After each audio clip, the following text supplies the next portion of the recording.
പുതിയൊരു വീഡിയോയിലേക്ക് സ്വാഗതം.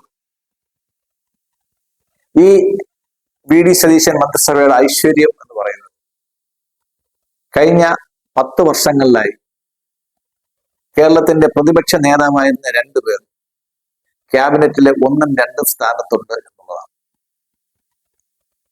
ഇവർ അങ്ങനെ വരുമ്പോഴത്തേക്ക് ഇവരെ തെരഞ്ഞെടുത്ത് ജയിപ്പിച്ചു വിട്ട ജനങ്ങൾ പ്രതീക്ഷിക്കുന്ന ചിലതുണ്ട്.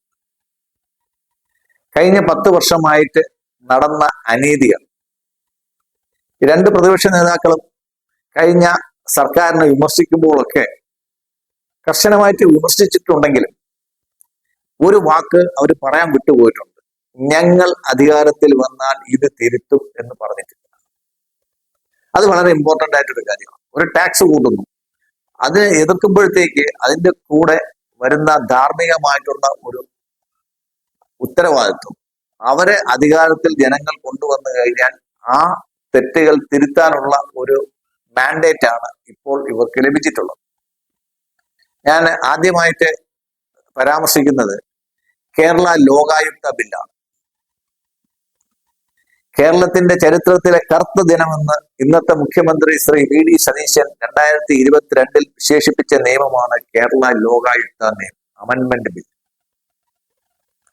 ലോകായുക്തയ്ക്കുണ്ടായിരുന്ന അധികാരങ്ങളെല്ലാം വെട്ടിച്ചുരുക്കി ലോകായുക്തയെ വെറും ഒരു അഡ്വൈസറി ബോഡിയാക്കി കൊണ്ടുവന്ന് ഒന്ന് തരം താഴ്ത്തുമ്പോഴത്തേക്ക് ലോകായുക്തയുടെ ഡിന്നർ, നമ്മുടെ ലോകായുക്തയ്ക്ക് മുഖ്യമന്ത്രി ഡിന്നർ കൊടുക്കുമ്പോഴത്തേക്ക് ഒക്കെ അതിനെ പരിഹസിക്കുകയും വിമർശിക്കുകയും ഏറ്റവും ശക്തമായ ഭാഷയിൽ എതിർക്കുകയും ചെയ്തിട്ടുള്ള ആളാണ് ശ്രീ വി.ഡി. സതീശൻ. പ്രതിപക്ഷ നേതാവ് എന്നുള്ള രീതിയിൽ എതിർക്കാൻ വേണ്ടിയിട്ട് എതിർത്തതാണോ അതോ ആ നിയമവുമായിട്ട് അല്ലെങ്കിൽ ആ ബില്ലുമായിട്ട് വ്യക്തിപരമായിട്ടും ആശയപരമായിട്ടും കൃത്യമായ എതിർപ്പുണ്ടായിരുന്നത് കൊണ്ടാണോ ശ്രീ വി.ഡി. സതീശൻ അന്ന് എതിർത്തതെന്ന് ഇപ്പോൾ മറുപടി പറയേണ്ട ഒരു ഘട്ടം വന്നിരിക്കുകയാണ്.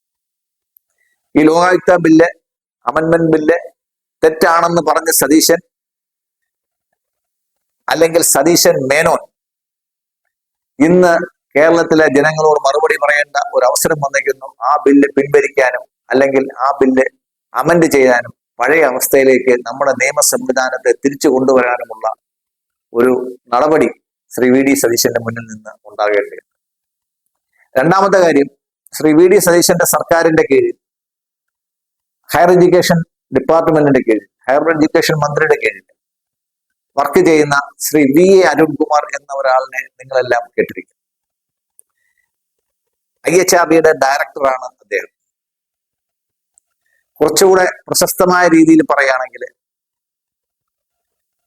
കേരളത്തിന്റെ ഏറ്റവും വലിയ ആദർശ ധീരൻ എന്നറിയപ്പെടുന്ന ശ്രീ V.S. അച്യുതാനന്ദൻ, അദ്ദേഹത്തിന്റെ അവിഹിത നടപടികളിലും കൂടെ IHRD ഡയറക്ടറായ വ്യക്തിയാണ് അദ്ദേഹത്തിന്റെ മകൻ V.A. അരുൺകുമാർ.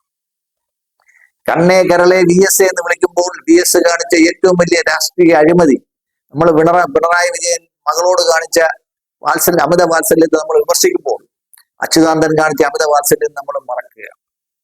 വെറും ഒരു MBA-കാരൻ ഇത്രയും വലിയ എഞ്ചിനീയറിംഗ് കോളേജുകളിലെ പ്രിൻസിപ്പൽമാരുടെ അസസ്മെന്റ് ചെയ്യുന്ന ഒരു പോസ്റ്റ് ഇരിക്കുമ്പോഴത്തേക്ക് അദ്ദേഹത്തിന് അതിനെന്ത് യോഗ്യതയാണുള്ളതെന്ന് കേരള ഹൈക്കോടതി പോലും ചോദിച്ചതാണ്.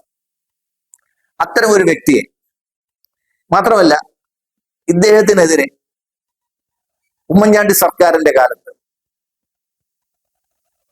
നടത്തിയ നിയമസഭാ അന്വേഷണ സമിതിയുടെ ചെയർമാൻ കൂടിയായിരുന്നു ശ്രീ വി.ഡി. സതീശൻ എന്നുള്ള കാര്യം നമ്മൾ മറക്കരുത്.